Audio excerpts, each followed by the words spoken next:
La cosiddetta campagna di Rozzo è stata formata da un antico ghiacciaio formando una zona pianeggiante di terreno ricco di sassi e sabbia. Questo terreno dà questa particolarità alla patata, una patata molto asciutta, ricca di amidi, di sostanze secche.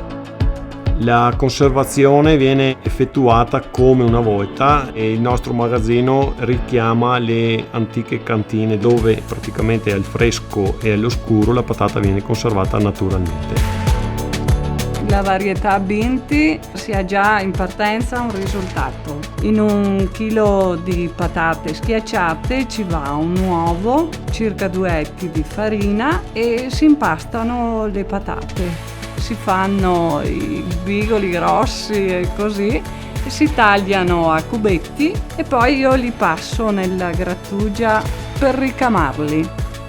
Ho visto sempre fare così anche dalla mia nonna e allora continuo a fare così. Siamo fornitori diretti del nostro prodotto per accorciare la filiera.